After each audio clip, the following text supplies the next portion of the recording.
أحسب الناس أن يتركوا أن يقولوا آمنا وهم لا يفتنون.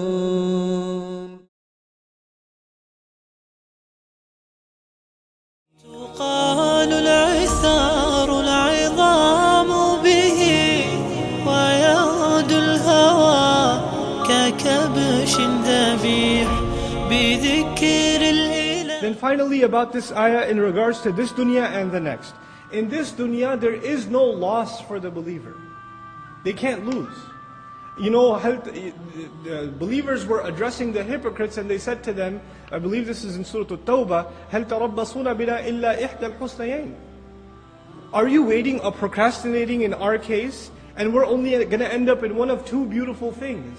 Husnayain, two beautiful things. One, we lose in battle, we die and we go to paradise, we still win.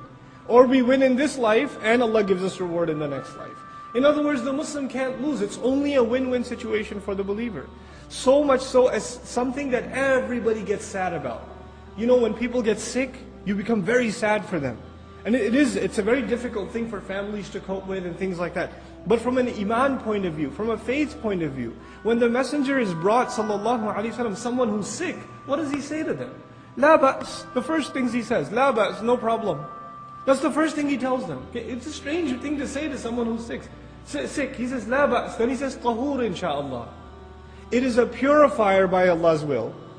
In other words, the longer you are sick, all of your previous sins are being paid for. And when you end up in front of Allah on Judgment Day, and you, instead of complaining, Ya Allah, why did you keep me sick for so long? I had diabetes, I had cancer, I had really bad allergies, this and that. On the Day of Judgment, you will thank Allah for that sickness. Because each second of that sickness was getting rid from you these sins. And you come before Allah purified, subhanAllah. So the person is going through affliction in this world, but even this is not sadness for them. Allah Azza wa Jalla even makes that a place of joy. You know, this is the power of this deen. لا خوف عليهم ولا هم يحزنون. And nobody outside of this deen can enjoy this kind of tranquility and peace. There are two very difficult trials in this dunya. Very difficult trials. They're very hard to pass. You know what those two trials are? One of those trials is extreme difficulty.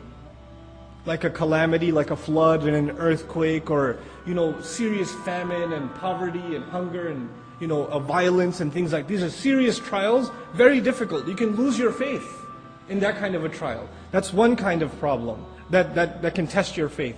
Here's the second, extreme luxury. When everything is easy. You open the fridge and you have all kinds of drinks, all kinds of food in front of you. Right? All kinds of luxuries are before you. You know what happens when you have too much luxury? You start taking it for granted. And when you take it for granted, then you stop being grateful. So when one thing is missing from the menu, you start becoming angry. Or one thing is less than what you were expecting, then you get upset. You can go to a 3-star hotel and then say, man, I should have been in a 3.5 star. You start thinking, what more can I have? You stop being grateful for what you have, and this is a loss of faith also.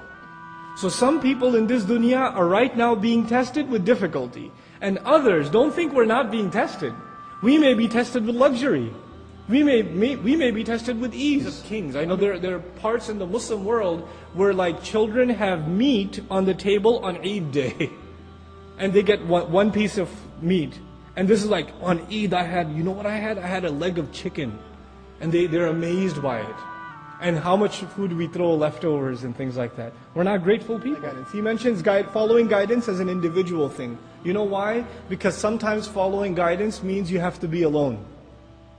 Following misguidance, everybody can do it. And they'll do it in a herd. And when you want to follow guidance, you have to stand away from the herd. It's like swimming upstream. You'll be the only one sometimes. You might be the only one in your family who's trying to stick to Allah's deen.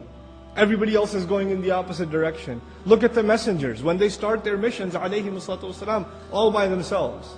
And the people who follow them, the loners in their families. The whole family goes against them. So following this deen and following its guidance has to be a very personal, brave initiative. But then the gift of Allah, لَا خَوْفٌ عَلَيْهِمْ وَلَا هُمْ يَحْزَنُونَ. When you do follow Allah's guidance, He gives you a new company. He gives you company of believers. So the rest of the ayah is plural. In this dunya, you get the company of believers. And in the akhirah also, لَنُدْخِلَنَّهُمْ فِي الصَّالِحِينَ. We will enter them into the company of the righteous. May Allah give us that company in dunya and in akhirah.